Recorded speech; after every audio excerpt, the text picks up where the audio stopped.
Hey there, I'm Chris with CITE.biz, and today I'm talking tabs in Microsoft Teams. Give me a tab. Tab? I can't give you a tab unless you order something. Well, not that kind of tab.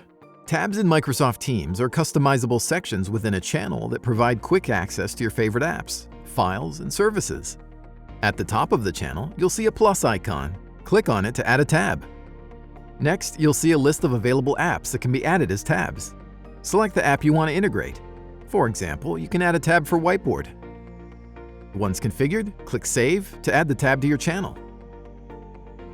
It should now appear alongside other tabs at the top of the channel.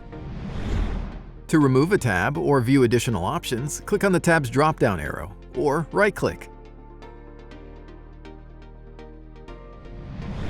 By default, you should have access to the Files tab. Here, you can upload and manage various files related to the team or channel.